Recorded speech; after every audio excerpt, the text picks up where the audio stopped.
Welcome to East and West, the show for helping us keep our spiritual bearings as we navigate this world around us. Wes Young here, glad to be back for episode 4 of our 5th season. This episode is entitled History in the Making. Buckle up.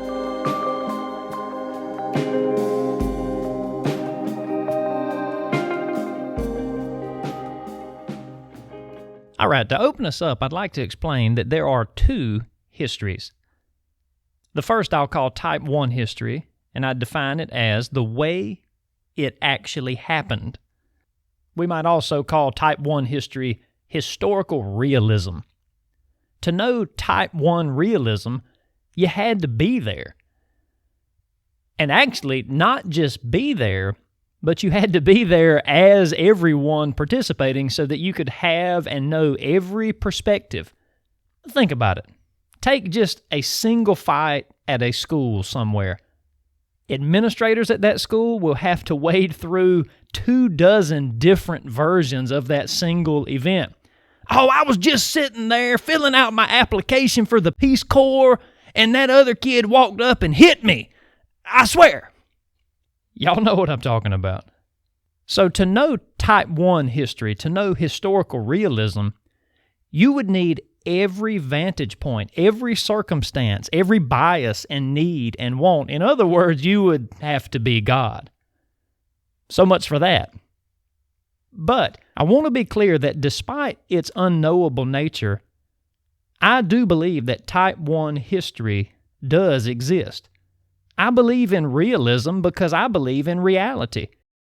If I drink a glass of orange juice, that's what I did. I did not also drink a glass of pineapple juice, even though the person sitting across the table mistakenly thought that that's what was in my glass.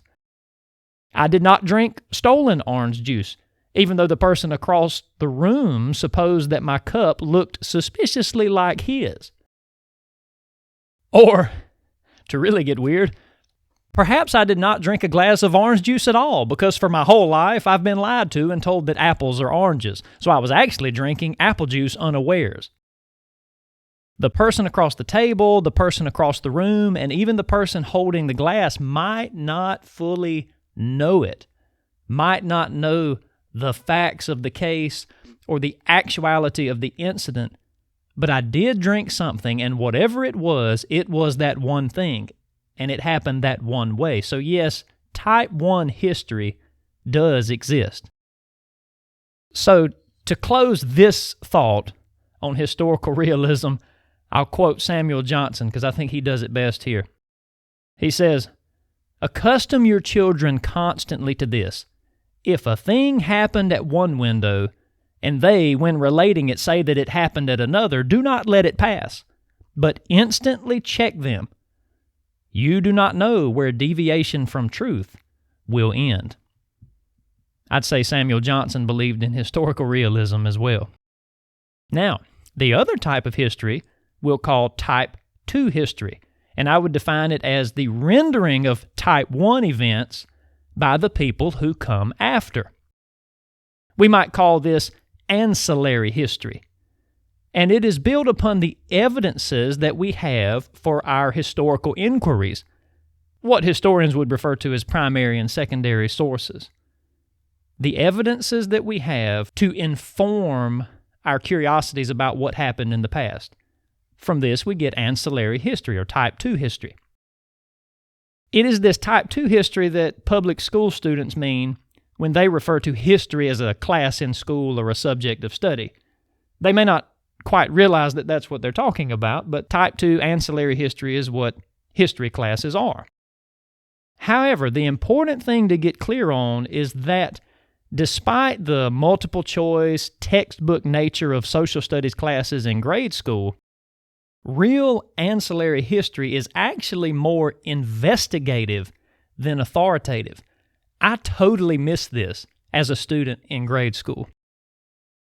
You have to be a historian or a student of history more like a detective than anything else. Now look, I'm not here becoming a relativist. As I made very clear a moment ago, Type 1 history totally exists. Not everyone would agree with me on that, but that's my worldview, that reality is in fact, get this, real. Things did happen a certain way. It was either orange juice in the glass or it wasn't, or as Samuel Johnson said, it either happened at that window or it didn't.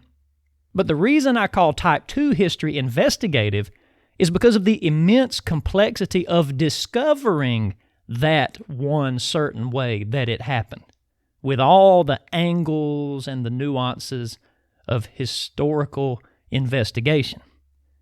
By the way, if you want an illustration of this, the movie for illustrating this concept is one entitled Vantage Point, starring Dennis Quaid. Also, if you want a nonfiction illustration of this idea, of the investigative nature of figuring out how something actually happened, well, actually, for a nonfiction example, just look around you.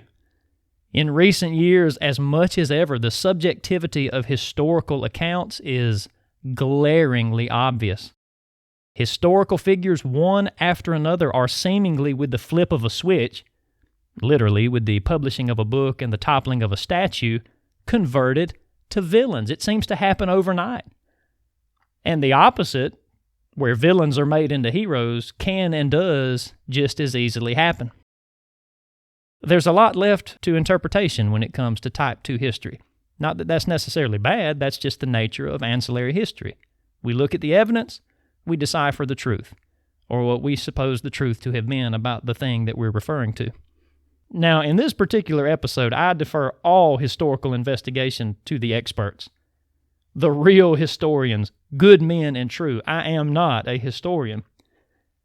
However, I do wish to chime in on a particular realm that I have some experience in, and that is the world of narratives, modern myth, and contemporary folklore. I find this avenue equally as important as the historical investigator because story, narrative, is how the renditions of ancillary history are delivered to the populace en masse. Let me say that again. Story is how the renditions of ancillary history are delivered to the populace. Why have so many of my students over the past 7 years chosen Alexander Hamilton as the topic of their research essays when I allowed them to pick their own topic? The answer is because of the Broadway musical. Or to take another example, why do we recognize names like William Wallace and Robert the Bruce, but have never heard of John Comyn or Jean de Valence? Simply because of Mel Gibson's Braveheart. Or another, why is Paul Revere, of all the colonial messengers, why is he the one that is so widely known? It's because Longfellow wrote a popular poem about him a century after Paul Revere's original event, his original ride. Little parenthetical here. Notably, Longfellow's poem about Paul Revere released in 1861. Does that date sound familiar? It was right at the outset of the American Civil War. Interesting timing. In fact, the timing reminds of another American hero memorialized in a story, this time through a film, entitled Sergeant York, starring Gary Cooper. That film released in 1941, the year America officially entered World War II. Coincidence? Not at all. Mankind knows what motivates. In fact, movie folks, Hollywood stars, producers, directors, etc., were exempt, get this, exempt from the draft in the Second World War because filmmaking was considered a, quote, essential wartime industry. Clearly, there is power in story, in narrative, in telling the tale, and even a war-worried government knows it. And I'm not criticizing this. Y'all, I'm a literature teacher. The power of story is the air I breathe and the product I sell. What I'm trying to do is not criticize the fact that we put power in story and know it and use it. What I'm trying to do is to help people realize the impact that it's having on their lives so that they can be more attuned to it and know what they're buying. To sum up that point, stories, especially the dramatized renditions of stories, sway the hearts and minds of people. Legend has it that when Abraham Lincoln met Harriet Beecher Stowe, that's the author of the book Uncle Tom's Cabin, Lincoln said, quote, "So this is the little lady who made this big war." Now, whether or not Stowe's novel actually made the war, who knows? But I don't doubt at least that it catalyzed it. Or more recently, did the less artistic social media narratives create the riots? Well, they at least tossed fuel onto the fire.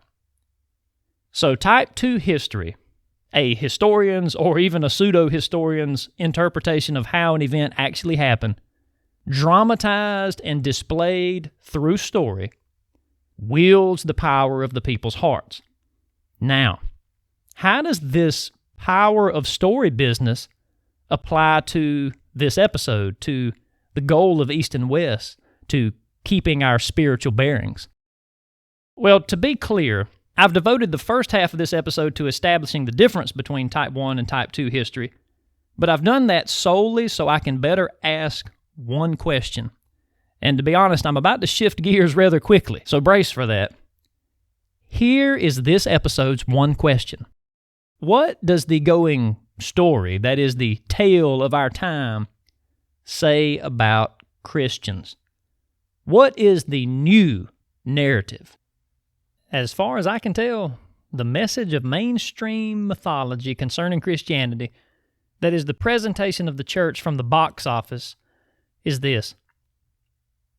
Imperialistic and oppressive men, that is males, across the ages, fabricated a deity in order to enable and justify their conquest and their exploitations. Does this narrative ring like something you've heard? I imagine so. Robin and I recently watched a Netflix series that fictionally depicts the skirmishing conquest of England during the Dark Ages, after the Romans left and the Saxons and Danes fought it out. The message of this dramatized mini-series is pretty plain. Men want land, and they want strong armies to help them take it. And in order to create the solidarity and courage of heart that such wars require, men hold up a cross and say, "This is who we are fighting for. This is who we serve." Look, Netflix didn't invent this, right? Mark Twain did the same thing, cast the same narrative in his own way 130 years ago. More comically, I'll give him credit, but it was equally critical. It was in his satire entitled A Connecticut Yankee in King Arthur's Court, which is a book that paints chivalry and the Crusades or anything like them as the most ridiculous of things. In large part, I stand against these narratives. Now, I'm not saying church history is spotless, far from it. As C.S. Lewis wrote in his essay entitled Religion and Rocketry, quote, "The missionary's holy desire to save souls has not always been kept quite distinct from the arrogant desire, the busybody's itch, to, as he calls it, civilize the, as he calls them, natives." That was C.S. Lewis's take on it. Of course I see this. Lewis saw this.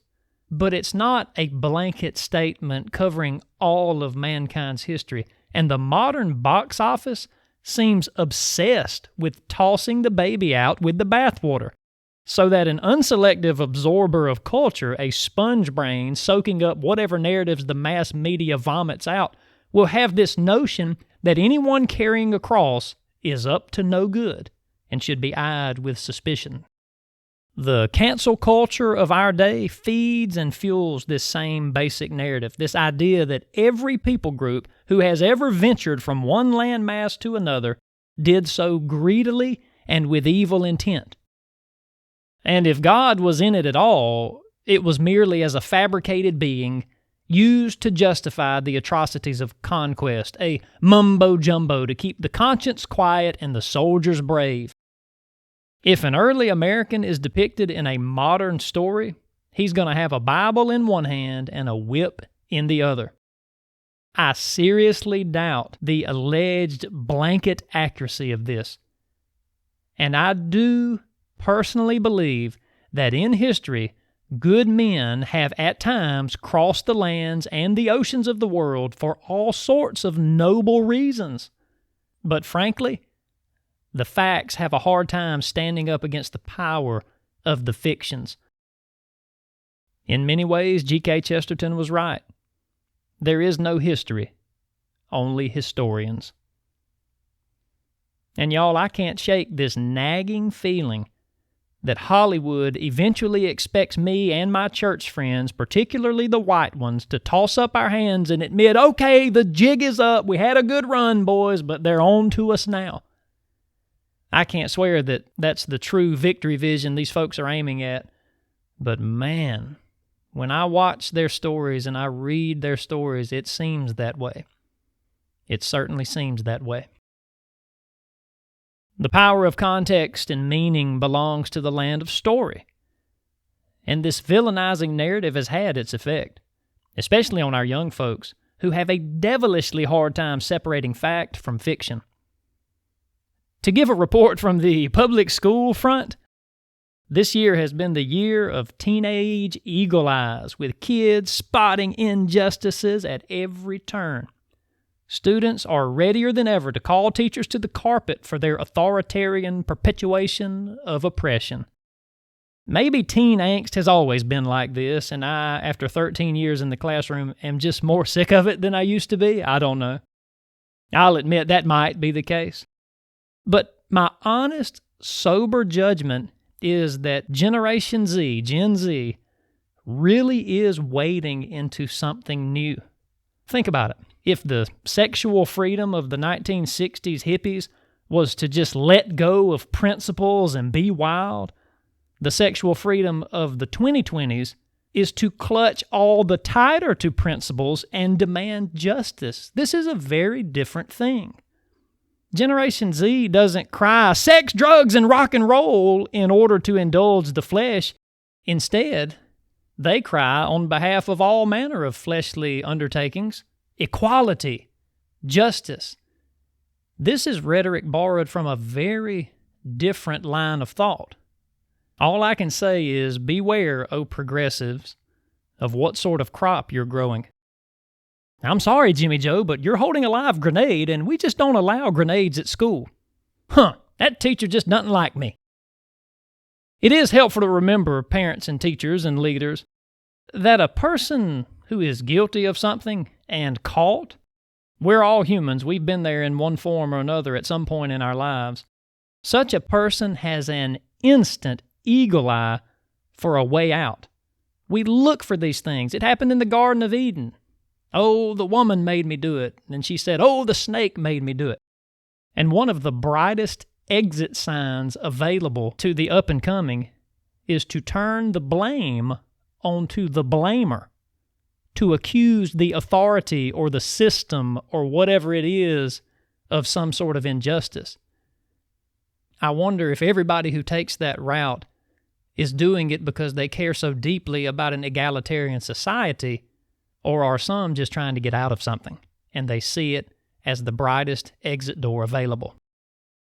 And so, as we might have guessed, the cultural reaction to all this is busy in the state legislature, in the form of House Bill 1084, which is, at least in part, a regurgitation of Donald Trump's executive order from September 2020, which Joe Biden then repealed on his first day of office in 2021.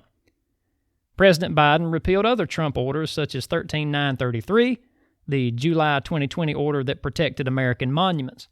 But in the Georgia legislature, the aim of House Bill 1084, according to its wording, is to prohibit curricula that, quote, act upon, promote, or encourage certain concepts. In the bill, these certain concepts are later defined as things like saying, quote, an individual by virtue of his or her race is inherently racist or oppressive towards individuals of other races, whether consciously or subconsciously. And then a few lines later, quote, an individual by virtue of his or her race bears responsibility for actions committed in the past by other individuals of the same race. We could have guessed this would come. It's a backlash against a backlash. The media-driven frenzy of racial divisiveness, you remember that when the U.S. decided overnight we were systemically racist? It was bound to get an equally frenzied reaction in some form or another. Which backlash came first seems to me a chicken or the egg kind of question. What we do know is that when a pendulum is pulled higher on one side, you can expect it to swing higher on the other, and that seems to me to be what's happening. Of course, I'm writing and recording this earlier, much earlier than the release date, so this might all be old news by the time it comes out, and I'm not a current events commentator. But looking at the foundational aspects of it is intriguing to me, In my Christian opinion, and this is that spiritual bearings moment that East and West is about, both the woke side of the pendulum and the House Bill 1084 side missed the vision, the real vision of love, actual, sincere love. That's what I'm aiming at. The fact is that mainstream media can get more viewers, and the endless swamp of social media influencers can get more clicks if they capitalize not on love, that's not going to do it, but on divisiveness. Be on the lookout for this. Be wary. Divisiveness sells even if the marketer has to cook it up himself. It seems to me that we as a culture or a country or whatever have reached an Emperor's New Clothes moment. Remember that fairy tale? Where neither side wants to admit what they plainly see for fear of bringing some personal indictment on themselves. Just like in that fairy tale, what we need now is the heart of a child, pure and sincere, to simply stop and say, "But he's not wearing any clothes." Or if that metaphor is too muddy for you, let's just get right to it. But that's not love at all. That is not what love meant at all. My real concern, what are my children to do? Growing up in such a time as this, what road are they going to have to walk? What am I going to tell them? And I've thought a lot about this. You might be thinking about it too. And so my answer, and again, the real point of this episode, please don't get sidetracked by any of the current events fogginess. The point of this episode, my answer to what I'm going to tell my children, it all comes to this: stories. I will tell them stories. The narrative of truth that will contextualize their lives in the larger plot line of world history. As God said to Jewish parents in the book of Deuteronomy, "Fix these words of mine in your hearts and minds. Teach them to your children, talking about them when you sit at home and when you walk along the road, when you lie down and when you get up." And again in Exodus, "And when your children ask you, 'What does this ceremony mean to you?' then tell them, 'It is the Passover sacrifice to the Lord who passed over the houses of the Israelites in Egypt and spared our homes when he struck down the Egyptians." From these Deuteronomy and Exodus excerpts, in short, God is saying, tell your kids my story. So as a 2022 parent, on a practical rubber meets the road level, I intend to immerse my family more and more in that story. And if you really want to get down to the pragmatic details, I think it's this: I am determined to live more than ever, both in my life and as the spiritual leader of our home, to live more than ever by the church calendar. That is to be the story, the ancillary history, the type 2 history of our household. That is to be the contextualizing narrative of our existence. Advent, Christmas, Lent, the Last Supper, Easter, and more feasts besides, these are to mark our seasons and dates and times even more than the temperature or the moon or the desk calendar. And when our kids ask, what do these things mean? Then we're making progress. The beautiful story, not of this or that empire or this or that government or this or that party, but of the kingdom of God, can be told annually again and again, intricately woven into the fabric of our lives. Through it, our kids will see that the God of Abraham, Isaac, and Jacob, his son Jesus, the Christ, his followers, the Christians, rather than being the villains of the story, as they usually will be portrayed on Netflix, are actually the heroes. Tell me this, folks. What scenario in the world, what scenario in history wouldn't be made infinitely better, heroically redeemed, if the participants love their neighbors as themselves? History is improved by the presence of the salt and light of the gospel. It's like that old illustration. This is a good one. Imagine you're lost in a big city. Your car breaks down on some dark street. You tamper frantically under the hood. You hear some voices behind you, and you look up to see a large group of big, burly men approaching. Oh, your heart locks. Fight or flight, you don't know. In that moment, answer me this: Would it or would it not matter to you to know that all those guys in the approaching group just came from a Bible study? Makes a bit of a difference, doesn't it? Truly, folks, all that is green and good in the world comes through a loving Creator who made you, loves you, and calls you. We do not need to be villainizing this wondrous, wonderful thing. We ought to be worshiping it. We ought to be worshiping Him. Your story begins the moment that you step out of yourself and into the pages of God's good book for your life. Mother Teresa once referred to herself as a pen in the hand of the great author. I like that. For my daughters, for myself, for my listeners here and now, that is exactly what I want. As we live, grow old, and die off, our story becomes history, and the dream must be, should be, can be for our story to be His story. I say amen to that. Thank you for listening to this episode of East and West. If you want more on this subject of history, you simply must listen to Shane Morris's interview on the Breakpoint podcast with historian Tom Holland. It is incredible. I'll post a link to it in the blurb, but you can also just search for Breakpoint podcast Tom Holland and you'll find it. The episode is entitled How the Christian Revolution Remade the World, and interestingly, amazingly, this title is the title of Tom Holland's book.